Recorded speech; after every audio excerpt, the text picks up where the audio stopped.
Alright, so let's get on to chapter 4 of The Gathering of Soldiers, part 1. And so before I start, I'll again show the disclaimer. There's a disclaimer right here. Zoom in a bit. And what I think I forgot to mention last time is, what was it? Nah, I forgot. Well, if I remember it, I'll post it up on the next video. So, let's zoom this in for you to see the amazing illustration. So, anyways, chapter 4 is called The New Friends and Outfit. So, the chapter title pretty much says it all about this chapter. There, and let us begin. He felt someone touching him, but he ignored it since he was still too tired. However, the touch became a shove and came out a voice. Hey, hey, I brought you food. Pasius looked up and saw a random soldier with a bowl of stew. I'm tired. Leave me alone, Pasius said and sighed. The soldier shoved him again. No, you have to eat. You've been knocked out for a long while. So I was afraid that you died from a concussion. However, here's this soup. You have to eat it if you want to join. The soldier handed over a bowl full of soup with a rectangular plate underneath to catch any spills. Okay, okay, geez. Pasius slowly opened his eyes and received the plate. Then the soldier brought over more pillows so that Pasius could sit halfway while he consumed whatever food that he received. It was some soup, smelly herb soup boiled with root of some kind in the bowl. It tasted awful, so Pasius spit it out next to the bowl. Yuck! Who made this stuff? Pasius wiped his mouth with his shirt sleeve. The soldier gasped as he looked at what Pasius had done. Dude, it's our tradition that newbies eat it to enter into this system. Passing this challenge proves that you'll be able to have the guts to survive in the organization. The soldier came close to Apasios. Apasios no longer had any strength to talk anymore, so he just slowly consumed it. It was more like forcing the contents into his mouth, since it tasted very bitter. The soldier kept on saying things to Apasios when he was eating it little by little. It was very annoying, and Apasios just hoped that he would get away. It seemed like forever, and he was almost finished with the soup. There you go, that's a good boy. Now go ahead and finish up everything. The soldier pointed at the soup. Apasios didn't like this guy because he had bothered his sleep and threatened him to consume the soup, as if he's Lord Pericles himself. He couldn't protest though, so he just calmed down his anger and finished the soup. Good, you feel much better now? The soldier looked at the empty bowl in awe. Not at all. I feel much worse. Pasios said and cleared his throat. Oh, hey, you could talk more now. That means that you got better. The soldier motioned at Pasios to give the plate and the bowl back. Darn, I hate you. Pasios held up the bowl and plate for the soldier to take. The soldier took them away and went outside. A while later, he returned and stood next to Apasios. By the way, I'm Seth. I already know your name, so you don't have to tell me. Seth began smiling. I liked how you shouted at Lord Pericles. How were you able to do it? Well, I don't know. That wasn't me at the time. That monster comes out of me only at the vital moments. Pasios stretched his arms and shook his head to try to stay awake. I loved it, buddy. All of us don't have the courage to yell at him like that, but you did it just after seeing him. How old are you? It seemed that Seth was having a time of his life. I'm 17. Pasios was getting tired again. Whoa, you're just 17? Damn, you have big guts. Really big guts. I would have just begged at his feet to let me join if I were in your situation. I'm 21 and I can't do it. Neither can a 30-year-old man in our force. We all just don't have enough guts to shout at him. Seth put his head down in shame. What was so cruel about it? Pasius glanced at Seth in a tired look. Seth looked back at Apasius, because many of us had always wanted to shout at him from time to time when he would get the attitude and treated us in a very rude manner. He then made a growling sound. However, none of us have much courage like that. I mean, we have lots of courage to fight the infidels, but not the courage to go against them. So all of us actually cheered for you out there. He laughed at the end. Oh, but what does he think of me now? Passius was suddenly interested. I don't know. Who knows? Nobody knows. He never told anyone about what he will do with you. I asked him once and he just shrugged it off and said he'll see to it in the future. Seth looked around for something. Wait, hold on.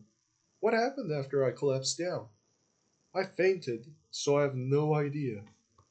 Passius raised his voice by now. He was annoyed that he had missed out on everything. Oh, that? Adam and Helios came running at Lord Pericles to stop him from giving you more punches. Adam kept on telling him that it was enough because you are out cold. Seth started acting out the scene and Passius started laughing. Lord Pericles was raging, but he also seemed quite stunned from his previous actions, so they calmed him down real fast. After that, he ordered some of us to carry you into the hospital, which is here, but how's your head feeling? He then pointed at Passius' head. I feel this ongoing pain, which doesn't feel like it'll subside any time soon. Passius patted his head and he felt very dizzy. Hey, to be honest though, Lord Pericles wasn't even going hard on you at the time. Seth chuckled for a while. In my calculations, he was he was using less than 100th of his capabilities on you. He even let go of his sword on purpose. But still, take the challenge as a great thing that you have received, since he doesn't personally check a recruit's skills in fighting when they get here. What? I thought I was going to die. That's not a great thing. Apostle tried to get up from the bed. Come on, don't you get it? His plan wasn't to get you killed. If he wanted you to die, he would have killed you before you even lifted that sword. Seth looked around again for something. Anyways, I'm going to go out to see if it's coming back. Seth started walking towards the door. Just then, the door opened and Lord Pericles entered the hospital. He looked like he had just played around with Apasio's sword since he brought it along with him. He soon sat down on the chair next to Apasios and laid down the sword on top of Apasios' lap. You know, this sword is really great, and it looks quite genuine. Lord Pericles pointed at the sword for Apasios to see. I think it's a Damascene blade, which doesn't look at all counterfeit. He looked at Apasios. So, I wonder, where did you come from? And did anyone teach you how to use a sword? He made a gesture with his right hand as if he was slashing at someone. Passius flinched back due to Lord Pericles' strange behavior, so it took him a while to say something. I came from Morea, in the town that's some distance south from Corinthos. Passius waited as Lord Pericles slowly nodded, perhaps thinking about the city he had mentioned.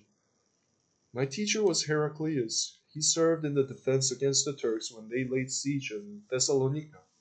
He realized that Lord Pericles looked as if he didn't fully understand. Therefore, they were silent for a while. Where did you get this sword? Lord Pericles seemed very interested only in Apasio's sword. My teacher gave it to me as a parting gift, Apasio said while looking at the sword as if it was nothing special. Did he tell you how he got it himself? Lord Pericles took the sword again and pulled it out of the sheath to see. The troops must have known if anyone had this kind of sword, but haven't but I haven't heard anything like this so far. He gazed at it from top to bottom and vice versa. He took it from one of the dying infidel raiders whom he had killed in battle. He kept the sword to himself after seizing it. That's why none of the soldiers around him knew about it. Pausius was smiling to see Lord Pericles getting very fixated on the sword. Why do you think that he had kept it to himself? Lord Pericles pushed the sword back into its sheath. He could have sold it in an auction, and the thing would have brought him a small fortune. He looked back at Apasios. He told me that he was waiting for a time to give it to someone. That someone became me. I don't know why. Who am I to know about his feelings? Pausius shrugged. How strange. So, how did you get to meet him? Lord Pericles investigated him further. I met him in the monastery. My dad wanted me to get an education there, so he arranged it with the monastery leader without me knowing about it. That's where I met him. Pausius looked at Lord Pericles started playing with the sword again. This time he was pulling it out and pushing it back in and continued to repeat such a process. Alright, that's cool, but you shouldn't use the sword for a long while because I noticed that you can't wield it due to its heaviness. Lord Pericles handed the sword for Apollonius to wield for a while. Did you use this to practice with your teacher? He looked on as Apollonius played around with it. No, he made me use a shorter sword. Apollonius realized that the sword was quite heavy. Lord Pericles smirked. Okay, then I tell you what, I'll supply you with decent weapons and other equipment from the armory. But in return, let me use your sword until you get strong and skillful enough to use it. How does it sound to you? He calmly looked at Apollonius. Apollonius started to hesitate because Heraclius insisted that he couldn't hand over his sword to anyone. He soon frowned and was confused about what to do in this situation. What? Lord Pericles, I was never given that kind of deal. That's absurd. Seth came closer to Lord Pericles. That's because your weapons weren't even nearly as precious as his. Lord Pericles stared at Seth. After that, Lord Pericles looked back at Apollonius. See here, Apollonius, this kind of deal isn't given at all in this organization. Don't you worry, I'll give it back as I see fit. And it won't be long, just accept it, and we'll have a win-win situation right here. And everyone will be happy at the end. To Apollonius, Lord Pericles' suggestion sounded more like a sincere request, and who could ever dare to reject a man who seemed so genuine and desperate? More importantly, Apollonius could easily assume that Lord Pericles was the kind of person who will never give up once he sets his mind to something. Therefore, he decided to give in and let the man keep it for a time and times to come. Apollonius took a deep breath. Yes, Lord, you may use the sword if you wish, and if you promise that you'll keep the end of your bargain. Lord Pericles sighed deeply. Thank you, Apollonius, and yes, I will keep the end of my bargain. There ensued some silence, but Lord Pericles started speaking before it would get awkward. Come to think of it, I didn't know you would stand up to me like that and even fight like how you did back on the field. What made you be so foolish? Lord Pericles waited some time for Apollonius to think. In different circumstances, especially in battles, I would have killed you right away. He looked down at Apollonius in disbelief. This recruit seemed so much different from any other recruits he had met before. I thought my teacher had prepared this all the way, but it turned out that he didn't, so I got extremely angry. Apollonius patted his pillow and put his head down in sadness.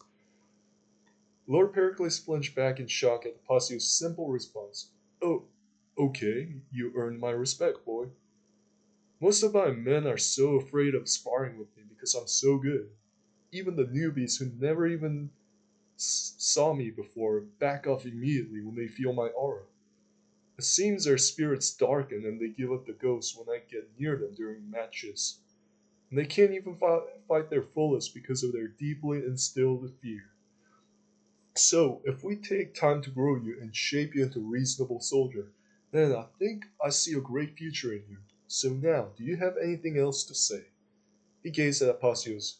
It wouldn't drain the fortress resources by recruiting this unusual kid. Perhaps the organization could receive more from his work than without it. First, thank you very much for your acknowledgement, my lord. Apollonius turned to look at Seth for a short moment. But I wonder, Seth made me eat a nasty soup. He then said the newbies have to eat them. Is that true? He raised his eyebrows. Lord Pericles scratched his head and thought for a short moment. Yes, because it's good for you. In fact, soldiers here eat them when necessary, and the herbs that are in such soups are supplied by the monks on another island who grow them. He made an awkward smile. Pasius looked at Seth again. Why is Seth here, though? It was annoying to hear him talking so much and giving orders. Lord Pericles chuckled. That's because he's a medic. Wait, he was a medic? Pausius was surprised. Lord Pericles raised his hands in disbelief. Well, haven't you noticed? Who else would be here at this moment when you are injured?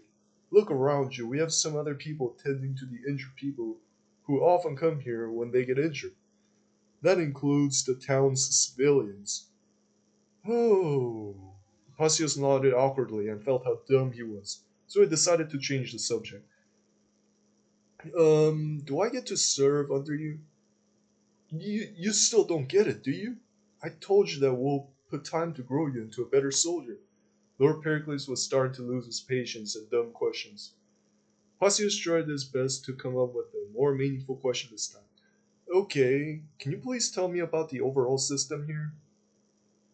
Lord Pericles took a breath of relief. Well, it's up to you to choose which soldier you want to become. We'll then accept you as is, or suggest you to choose something else. However, you will be paid a third of the entry level wage, for you are still too young and I need to evaluate your skills before I pay you something above that. As further information, we don't have an equal wage system here. That's because the frontline folks get more casualties than supports, the archers and crossbowmen. Thus, the melee infantry receives more pay, significantly more, but the soldiers tend to stick with what they chose or were assigned to in the beginning. That should mean that supports get to stay out of serving in the front lines because there are times that we have to throw in the supports into melee when the front lines are too thinned out or exhausted, which means they're not always spared from fighting hand to hand combat. Also, they can't just return to the ships to escape when the melee infantries are lying there injured and dead. Lastly, that third of the wage thing is what everyone goes through in the beginning of their careers here. It usually takes about a third of the year to evaluate you, so that's like 4 months. Third of the wage for a third of the year. Makes sense, huh? Plus, the food, shelter, and transport will always be provided. And other times, your senior comrades may offer to pay your food when you guys go out to eat. So don't worry about starving or dying from the cold. Pausius smiled in satisfaction. Really? Lord Pericles, you're very generous. I really didn't expect that answer. Thank you very much. Pausius was very grateful of Lord Pericles' detailed explanation. Lord Pericles laughed. Any further questions? Pausius was starting to get his hopes high. Yeah, so what's after a third of the wage? Do I take full wage right after that? No, of course not, for we usually increase the pay based on how you perform out there and how long you've been with us.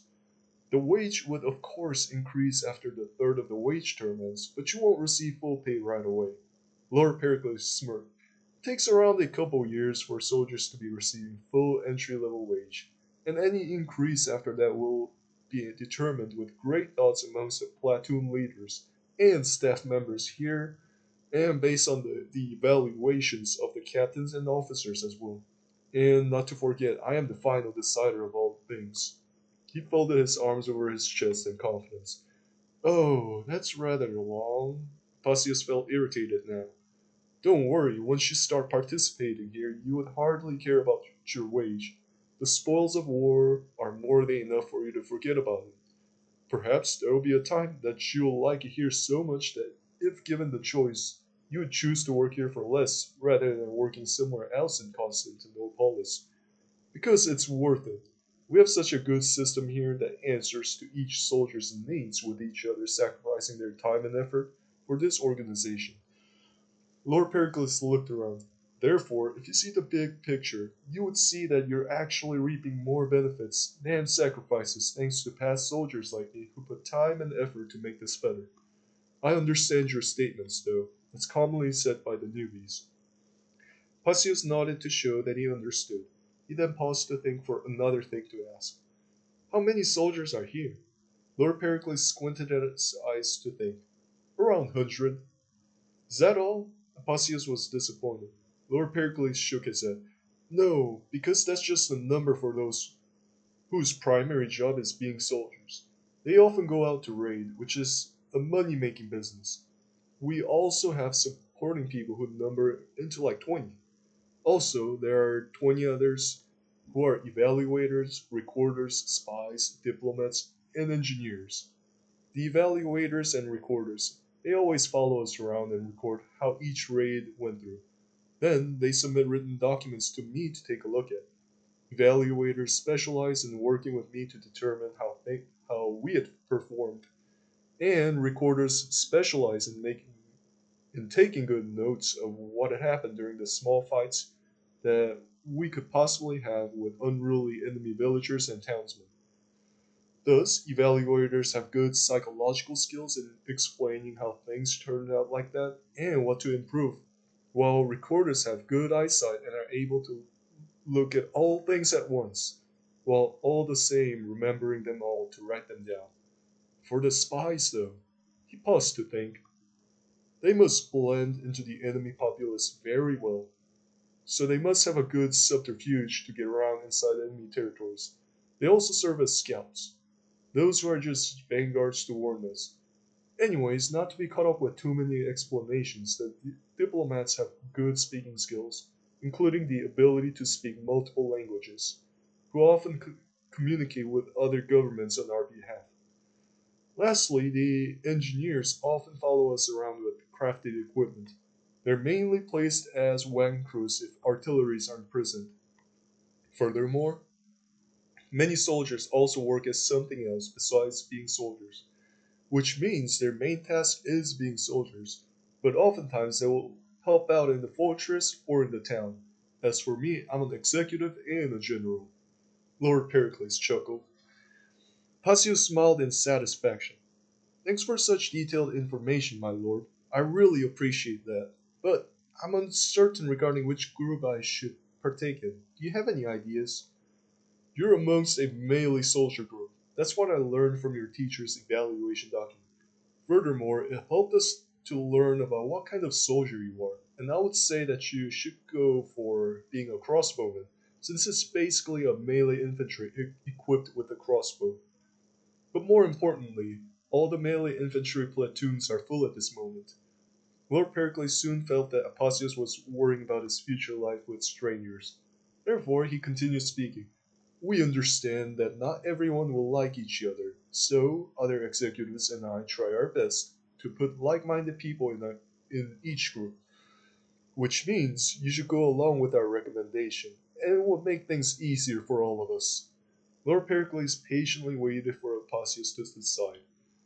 Therefore, Apotheos agreed to Lord Pericles' recommendation to be placed into the crossbowmen group. At this time, Lord Pericles noticed that Seth was preparing to leave because his task here was done, but something came to his mind. Hey, Seth, you should take him with you. Don't you need a member in your group? I need to go now to train some soldiers. Seth turned around to reply, oh, yeah, we needed another guy in our group. Hopefully, he can help us out.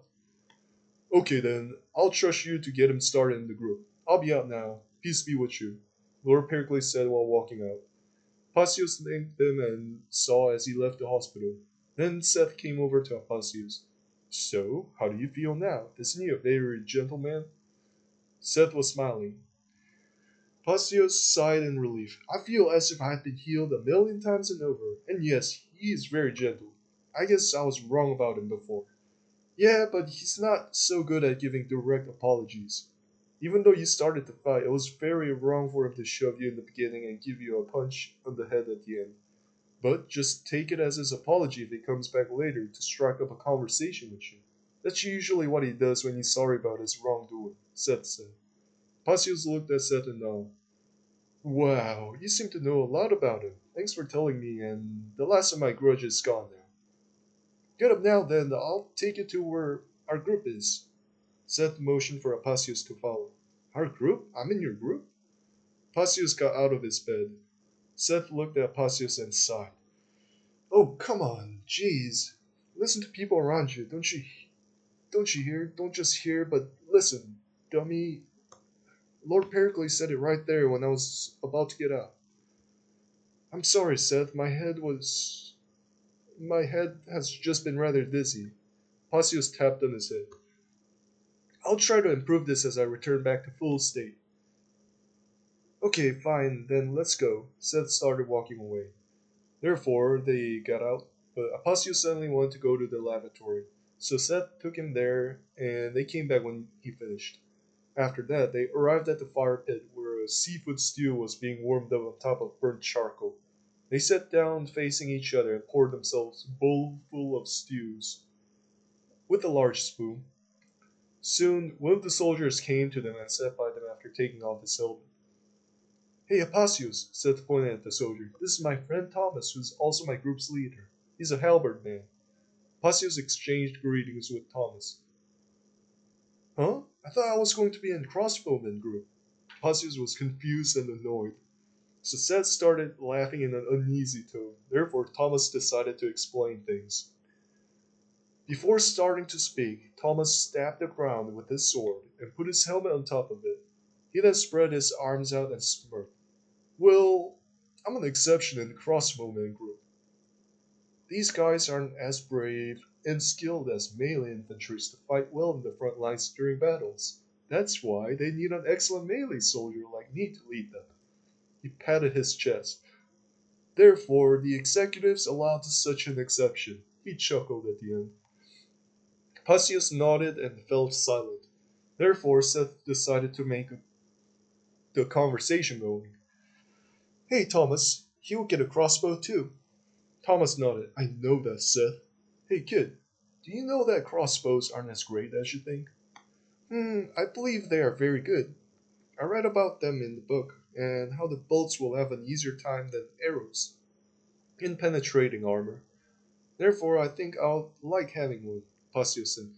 You know, it's true that they have better armor piercing, but their fire rate is too slow to match that of a bow. What will you do when there are two enemies charging at you, and you only have one time to load and shoot a single crossbow bolt? When Apasius flinched, Thomas smirked again. Yeah, that's right. Also, they are for the unskilled archers because you can aim at ease with them. Such losers, I'll recall. Gunners are unskilled archers too. I consider them to be even worse because all you have to do is just set the fire on the hole. Thomas did such an Thomas did much to insult the new guy for fun, but he didn't expect Apasius to be so resilient. Oh yeah, that's what I always wanted, the guns. Don't you feel like that it'll be good for us to take advantage of the new technology? Apasius completely ignored all the insults and went straight for what he wanted to talk about. Oh no, don't even bother. Guns have very low accuracy, and stone balls will go anywhere unless you're really close to the target. It's basically useless, so don't even think about using it. More importantly, its upkeep cost is far greater than how much you may rejoice from using it. However, you can be friends with Ephraim in my group. He loves using guns.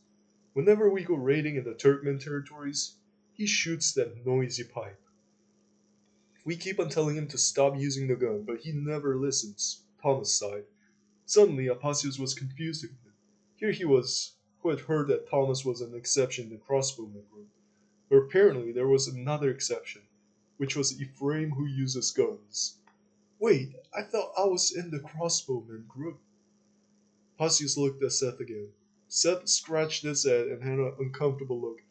Well, Lord Pericles just groups up gunners along with crossbowmen and calls all of us as one. He chuckled for a while.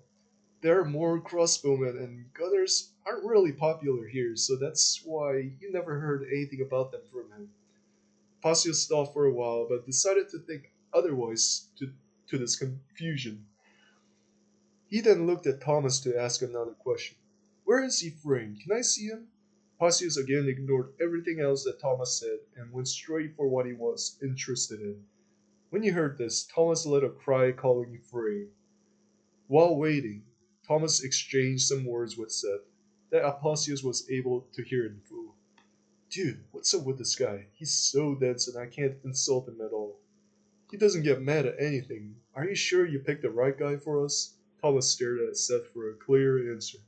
Seth shook his head and held up his hands for Thomas to stay calm. I didn't pick him. I was about to leave that place, but Lord Pericles made me have him. I don't know why you say he doesn't get mad, but he did get mad back in the hospital. He got enraged just because I told him to eat the soup. You know that nasty root soup, right? Thomas shook his head and sighed. Oh, yeah, that thing. Come on, anyone could get mad over that. I got really mad in the beginning when our platoon leader told me to eat it. He was a captain back then. He quickly glanced at Apacios. I'll see to him, though. He might come useful later on. He better be, because we've been waiting for the fourth guy all these months and years after the last setup was made.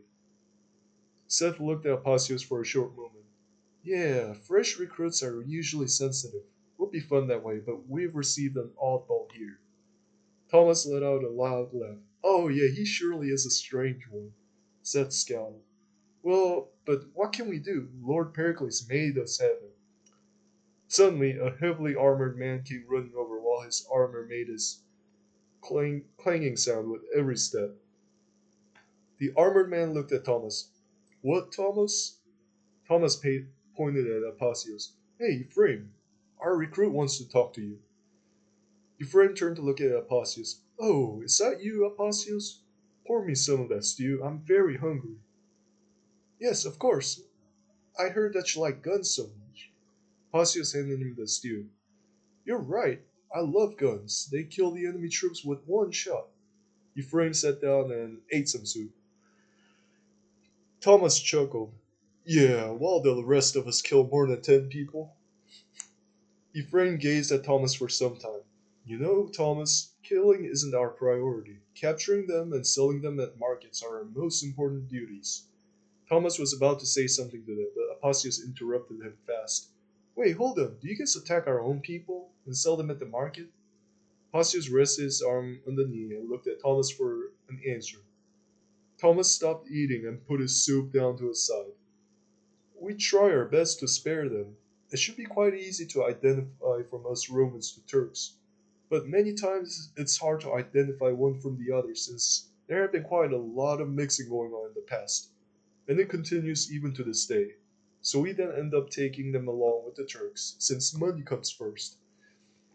He then continued to eat his soup.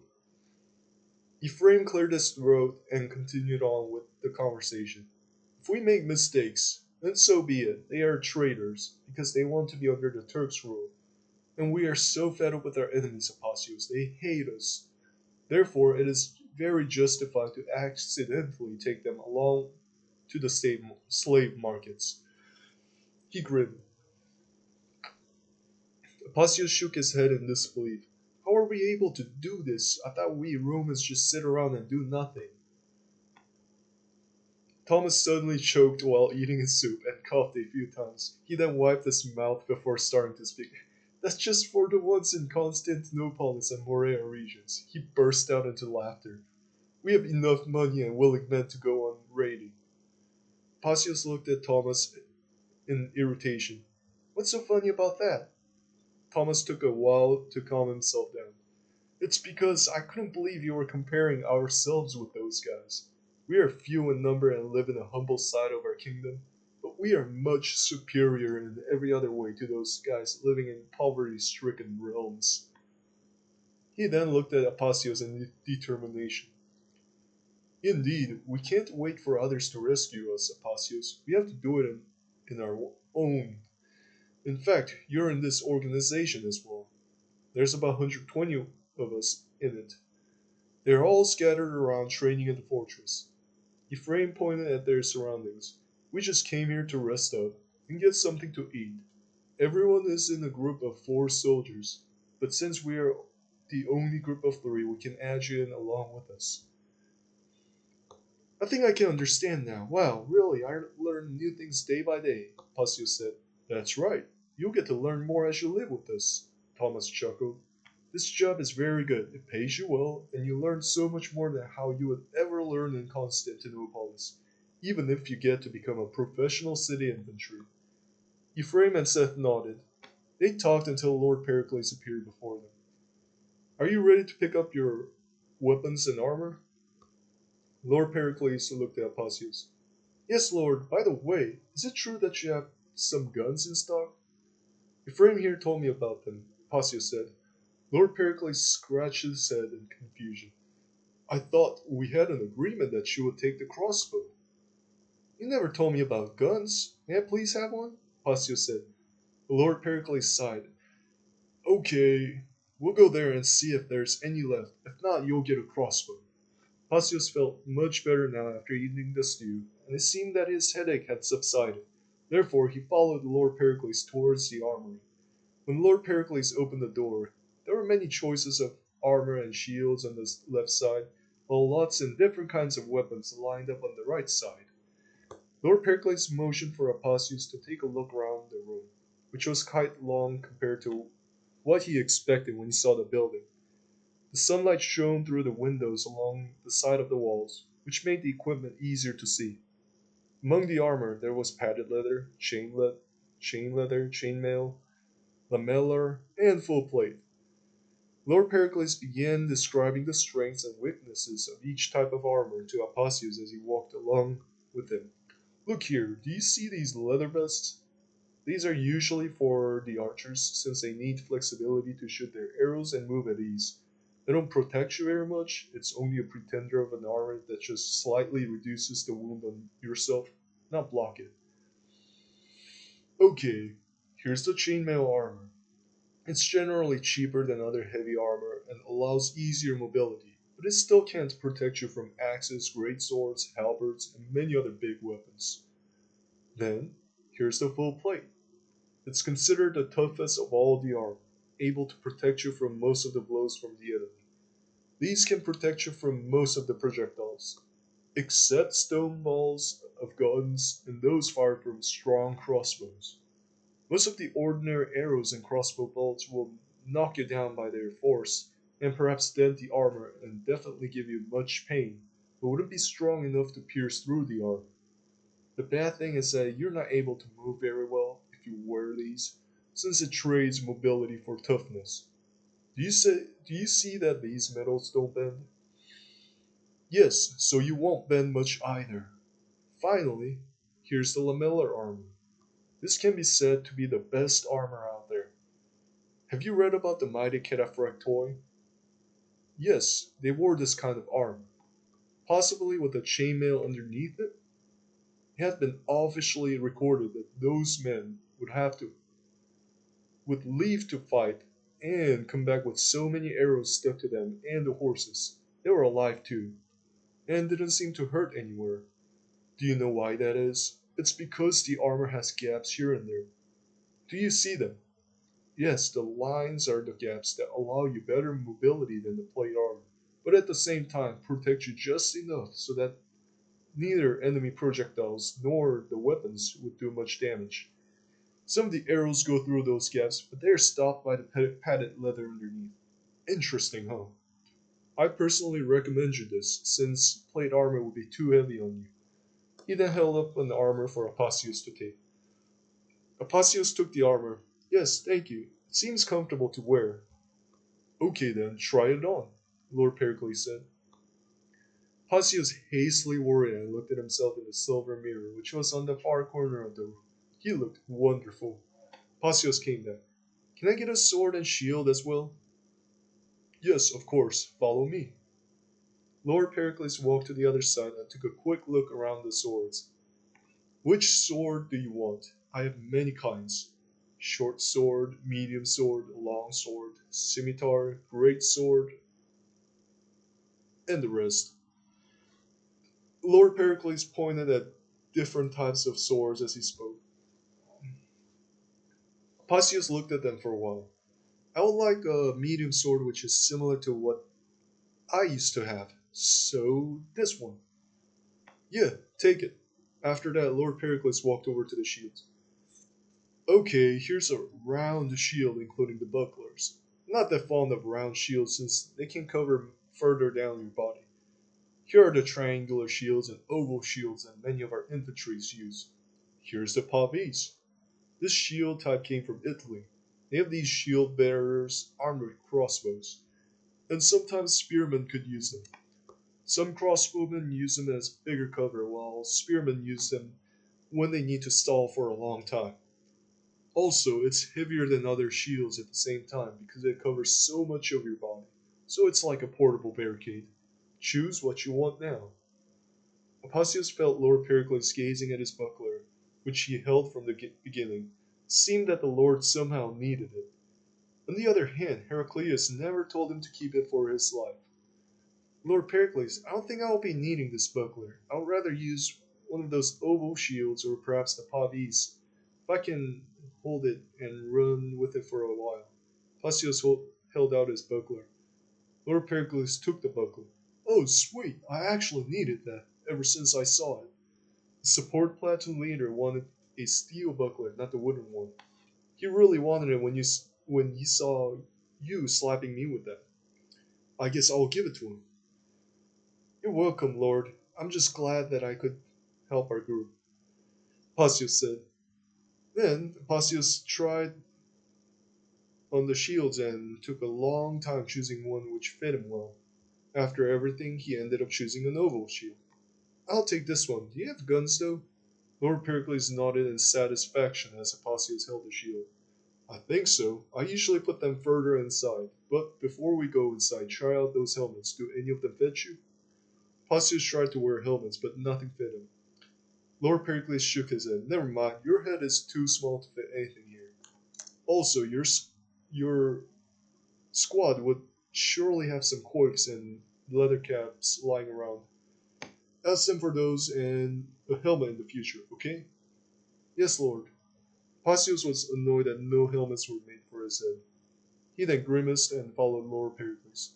Lord Pericles pulled out the key from his pocket and opened the door for Apotheos to go in. There were two barrels in the corner of the room, while two guns were hung up on the walls with iron hooks holding them. He wondered if there was wine in the barrel, so he walked over and opened the lid. Yuck! What is this, Lord Pericles? It smells awful just like wood ash, Apotheos grimaced as he smelled the contents of the barrel. Lord Pericles chuckled. That's black powder, Apotheos. It's a power source for those guns. It looks harmless when you just see it, but it creates massive destruction when touched by fire. So be careful with that. After closing the lid, Apotheos immediately stepped away from the barrels. Lord Pericles pointed at the guns for Apotheos to see. Do you like those guns? If you want, I'll let you have one of the two up there so that I could keep the end of my bargain. He gazed at them and was in deep thought. You know what? I'm now positive about letting you have that because the soldiers here don't want them due to their low accuracy on the long range, not to mention awfully slow reloading time. So they prefer the bows or crossbows way more than these guns. So take one. I don't want my money going to waste, and might as well Ephraim can teach you since he's a gunner as well. Pastius took a careful look at each of the guns. Can you tell me anything about them? Lord Pericles shook his head and sighed. Honestly, I don't know anything about them. I just bought them because many people say that they are good. Pastius cocked his head in surprise. So, you bought them without even knowing how good they are? Lord Pericles chuckled. I guess. I thought my soldiers would like them, but they don't, so they just sit there. Pastius took both guns to handle them. They look the same and feel the same, so anything's fine, my lord. Lord Pericles took one of the guns and put it back on the wall. Okay, here you go then. I think I've armed you up enough now. What you need next is just the boots, pants, and shirts. Do we have a Roman banner, just like the professional troops? Apotheos was very happy that he's finally getting to live in the fortress. Lord Pericles grimaced. No, we don't have it because we're more of a raiding force on our own. We function by ourselves. We have our own ships. And we are more like distant vassals to our emperor. Thus, our relations with the emperor is this. You scratch our backs and we will scratch yours. Most importantly, because we shouldn't get our emperor to be liable for us. We go around as if we are bandits or raiders. That's why we never have a Roman banner that you may hope we have. Understood? Passio sighed in sadness. Yes, Lord. Okay, let us get out of here. Lord Pericles started walking out. Alright, so I've gone like 10-15 minutes longer than what I used to do, so it's an improvement. I plan on hitting like an hour mark, if, if that's how you guys prefer it. So that was the all of chapter 4. Um, Spirit. Even reading these like passages now, like I am so I am so delving into it. I don't know how you guys would feel, but even as an author myself, like I really do believe that it's not my work. It's the Lord above's work that I was able to write this. This is. I mean, maybe this is not the time that I should be saying this. Like I should be saying this like, much more down the line because it really fires up. You guys would really see it or hear it. It really fires up, like for real. Like it's like something that's unheard of. All right. Anyways, thank you for listening. So I'll probably do another one tonight or something. You know what I'm saying? All right.